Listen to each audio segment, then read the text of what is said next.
Welcome to On Deck. I'm Tyler Redmond. I'm sitting here with two-time Cy Young Award winner, Mr. Denny Mclain. And I'm going to jump right in, starting with your Major League debut. It was September 21st, 1963, in front of a small crowd. You're 19 years old. Can you tell me a little bit about that game? I don't remember September 21st. I'd just been called up from the minor leagues. We drove all night to get to Tiger Stadium, my wife and I, and walked into the clubhouse that morning, and they said, "You're pitching tomorrow." And after I had a bad case of gas, hearing this announcement, I tried to relax until the next morning, and of course we did. And as they say, the rest after that's kind of history, old history, real old history. You hit a home run that day. Is that correct? I did, yeah. Is that the only one you hit in your career? Did you hit any? I did not. No, sir, I did not. And one I'm very proud of because we won the ball game because of yes, it. We sir. Won 4-3, That's right. And the pitcher who threw it to me, a guy named Fritz Ackley. He was with the Chicago White Sox. That's who I was playing. As a matter of fact, the White Sox is the team that let me go. Yes, sir. They put me on waivers because Al Lopez, who was their divine wisdom of pitching, said, "Denny Mclain, you'll never be a major league pitcher." Well, here I was in the major leagues for the first time in my life, and the team I'm pitching against was Al Lopez, the Chicago White Sox. So we promptly went out there and beat him 4-3, hit a home run, as you've alluded to, and just that was the start of a grand old time, especially against the White Sox. Start of a great 10-year career. Yeah. Now, 3 years later, after your debut, you're starting the All-Star game against Mr. Sandy Koufax. Can you tell me a little bit about what you remember about that day in St. Louis? Well, Sandy and I had a great conversation before the ball game. He said, "I'm Sandy Koufax. I'm great. You aren't." I'm only kidding. That's hardly the way Sandy would talk. But Sandy was a gracious gentleman. He said, "Just take your time out there today. We all have the nips and the snips the first time we get into one of these all-star games." But he said, "Just take a deep breath and go get them." He said, "Just throw them strikes." He said, "You throw them strikes, you'll get them out." He said, You're not in an all-star game, and you're not on an all-star team because you can't pitch." Yes, so that made a lot of sense, and he was a great deal of help that day. He was, and Sandy still is really a good man. I mean, when I see him from time to time, everybody should be try to represent their life in the same way Sandy has. He's really a good man. He certainly is, and I want to go back to that All-Star game for a second because I don't want this to get overlooked. You pitched 3 innings and you retired all 9 batters that you faced. Right. And the 9 batters you retired is like roll call at the Hall of Fame. It's, to name a few, it's Roberto Clemente, Aaron, McCovey, Santo. It's amazing to me that you. I think 8 of the guys who started that day for the National League are now in the Hall of Fame.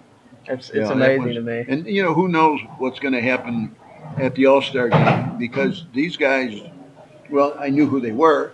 I never played against them, and the bottom line simply was, how would you know that any of them would get into the Hall of Fame, much less 8 of them? And I just found this out 4 or 5 years ago, how many guys actually got into the Hall of Fame. It stunned me quite a bit. But I can say this without any reservation about they were all good guys, and every one of them belonged in the Hall of Fame. They carried themselves on and off the field like a Hall of Famer should. Yes, sir. We're in the middle of Braves country right now. Yes, you are. And in 1967, you met a man that's very familiar with Braves country, Johnny Sain. What kind of turnaround as a pitching coach was he for you? Well, Johnny's the best pitching coach that I ever ran into. The first one I ran into was a guy named Charlie Dressett, who probably has forgotten more about pitching than any number of coaches have ever thought about knowing. That's one of the problems with the game today. We have very, very mediocre, and I hope it's at least mediocre, pitching coaches. And that's not a knock on the pitching coaches. Please don't anybody get up in arms. It's just a matter of fact, the game is managed differently now. Organizationally, it's managed differently. They want to get to the kids. They want the kids to get to the big leagues tomorrow. They don't want to give them any time because they're paying them so much money. They want them to find out if they can play. If they can play, they give them the money. If not, they trade them to somebody else who's supposed to try and make it work. But unfortunately, it doesn't work that way. It never has worked that way. The teams that have done well are the teams that have taken their teams, taken their best organizational people, and put them in the minor leagues and let them pitch for 2, 3, 4 years down there and get themselves in a good rhythm, get themselves in a good tempo, understand why their fastball does this, why their curveball does this, and learn how to pitch. But if you don't learn how to pitch, you'll never be a pitcher. Caught up with Leo Mazzoni a while back, and I asked him about Johnny Sain, his time with Johnny Sain. He said one of the biggest things about Johnny Sain was he focused on less exertion, more reps, and today they're more focusing on more exertion with less reps. I don't get it. If you want to be a pitcher, you pitch. Yeah. And that's the one thing I don't understand with this, as I call it, the new law. These guys come along, everybody's got a new theory, yet the pitchers still don't pitch enough. In other words, when we played, until I met Johnny Sain, of course this wasn't the case, but when I met Johnny Sain, we threw every day. We pitched every day. Now, we didn't throw the ball very hard, but every day, if I'd pitch on Sunday afternoon, let's say, and I went 9 innings, my next turn would be Thursday. Okay, so Monday I would throw a little bit. Tuesday I throw a little bit more, and Wednesday I throw just about the same as I did on Tuesday, and then of course Thursday I'm ready to go again. So Sain was a big believer in that. What it does, it gives you a good control of the ball. It gives you a good feel for the ball. You've always got a ball in your hand. You're always doing something with your hand to understand the nature of the seams, of how to hold the ball, and some of the things you can do with the ball. Because most of the kids you see on the benches today sitting and watching a ball game, they're not doing anything except watching a ball game, talking about where they're going for dinner, who they're going out with that night, how much money they have in the bank. And it just doesn't seem to me that the best interest of the game is being put forward. If that was the case, the pitching would be a lot better. Because right now, our game and our pitching has never been worse than what it is now. When a game takes 3.5 hours to finish on an average, there's something wrong with the game. Yes, sir. And if our people in New York would just listen to the players, the guys who played, the guys who got hurt because in their divine intervention they wanted to lower the mound and score runs. If they would talk to us, we can make a lot of sense. You do not stop people from getting hurt by lowering the mound. The lower the mound, the more exertion there is, the more stress there is put on a shoulder and the upper torso. The higher you have it, the more leverage you have. Obviously, if you just think about it, you have more leverage. And for some reason, they don't get it. Now, they say they want to protect the pitcher more. Raising the mound again would save the pitcher more, would protect the pitcher more. So I don't know. Maybe one day it's going to come back to where it used to be. I see little things once in a while, but not enough little things to make a whole thing. So we'll see what happens. Because I suspect one day somebody's going to get a line drive in the coconut and maybe kill him, hurt him, put him in a hospital for a long time.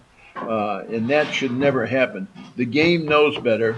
The game knows what will happen if one of our pitchers ever gets hit in the head in a serious way. Well, you alluded to today's pitchers. I want to ask you, what pitcher, in your opinion, is worth the price of admission today? Which pitcher do you Well, like? there's a lot of them. There's a lot of them. I mean, you've got, right offhand, I'm having trouble here, but Scherzer. He's not the only one. There's 20 out there that I would like to watch pitch. But the guys with the consistency are the ones I really like to see pitch. Scherzer, when Verlander's got his stuff put together.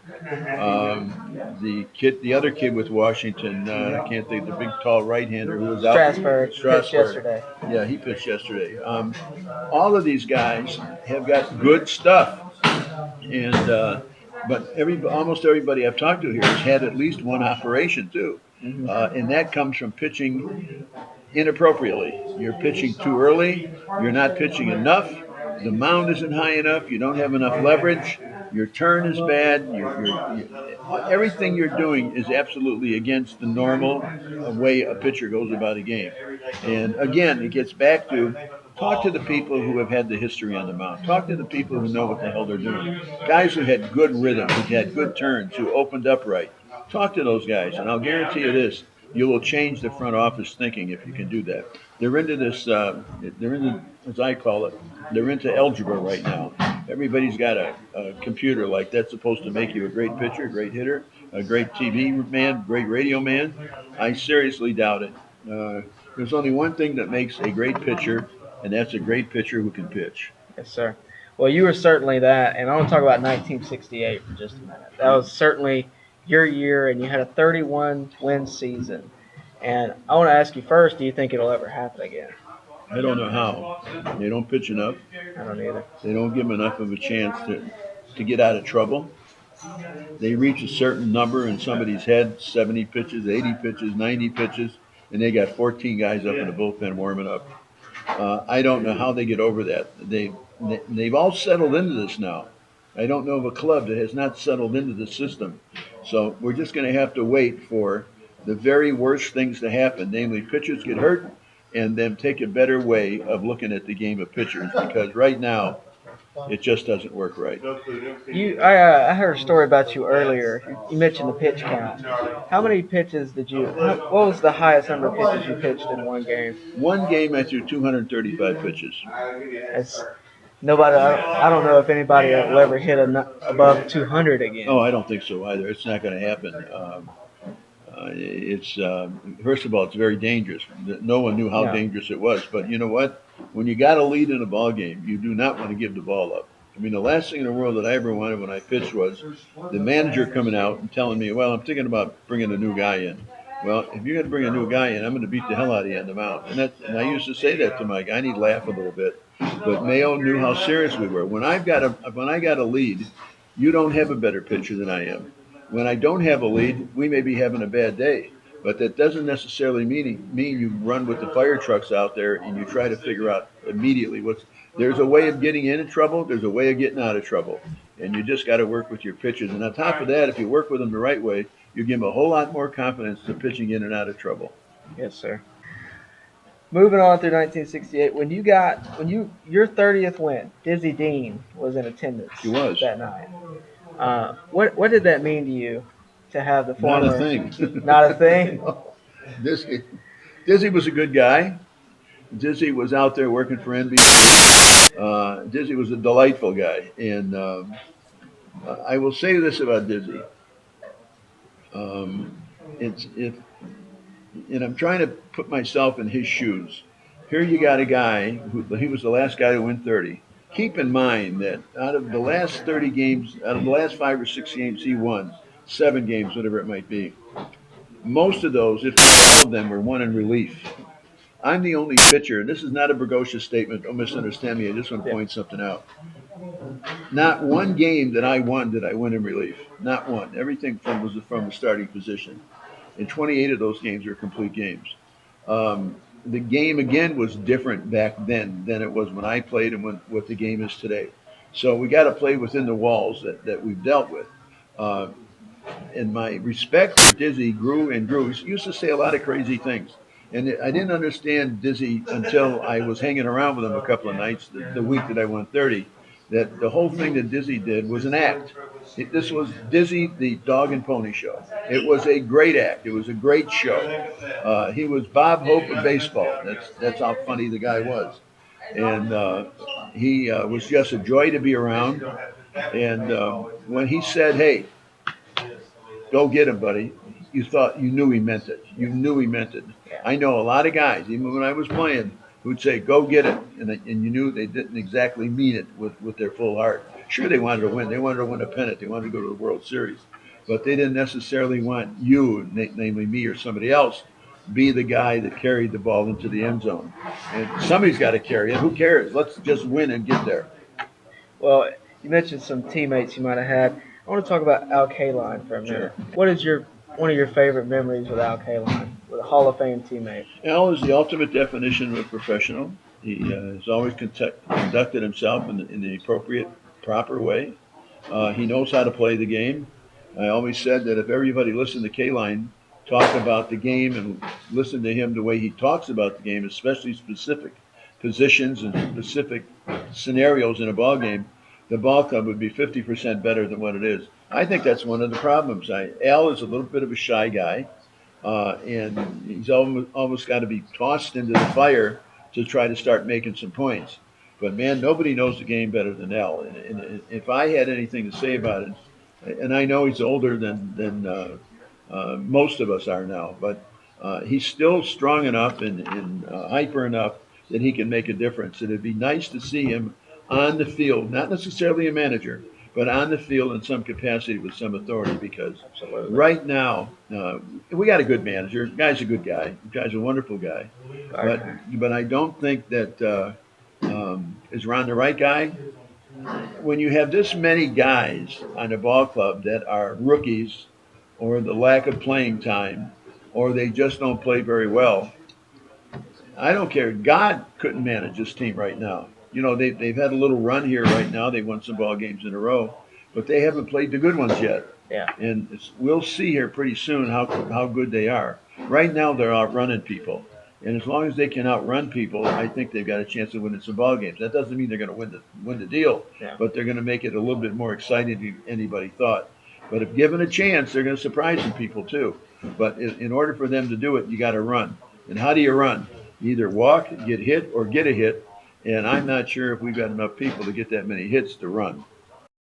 There's one last question that I want to ask you It about, better be. and it's the last one. I promise. It's the Mickey Mantle story. What about it? 535. I just want you to tell me the story. I can't. You can't. That is a secret story. I can't tell a. How old are you? I'm 18. I could never relate the story to an 18-year-old. It's a very nasty story, and your mom and dad would be all upset about it. But I will tell you this: we wrote a book about it. Yes, sir. The book only cost $25. No, you read the book. Read the book. Go on. You can go on. What's the thing where they have all the tapes, the films? YouTube. YouTube. Go on YouTube. Put the term Denny Mclain and Mickey Mantle in there. Call that up, and Mickey tells the entire story. Now Mickey's got it all screwed up. I mean, like Mickey would ordinarily have it screwed up. But Mickey told the story as is, but he had the people out of place. In other words, he in the beginning of the story, he says, "Yeah, we had the guy from Detroit pitching. What was his name? I just won 31 ball games. I can't remember my name." He said, "Yeah, and they had a pretty good team, and they looked like they were going to win it. Didn't they win it? Something like that." So Mickey, and I think that's Mickey being Mickey. I don't think that's Mickey having any memory challenges or anything else. I think that's Mickey just being Mickey. And he told this great story. 50% of it is accurate. The other 50% is very, very funny. I'm going to go look it up. You go look it up. You And go I'm up sure and look it up on so are the YouTube. rest of them. Let me tell you something. They will love the story. Now, But also understand Mickey Mantle being number one, probably the greatest baseball player that's ever played the game, without probably any question, the greatest player, the greatest athlete. But remember also, he loved to have fun. So if it doesn't look like he's having fun all the time, he really is, but he wants to be better and better. But on the other hand, if the game is not real exciting, Mickey's not going to, bust his butt for 9 innings. That's not to say he's not going to play hard, but when the game gets to where it belongs and it's being real competitive, Mickey will be there for you. I'll guarantee you he'll be there. absolutely. Now, this is it. Yeah. I get any former Brave to say whatever they want to say to the community of Atlanta, Braves country. Uh-huh. Can you just say whatever you want to say to Braves fans? Well, I will say this to you. When I played for the Braves, and I don't know how many of you know this, but I played for the Braves for about almost a year.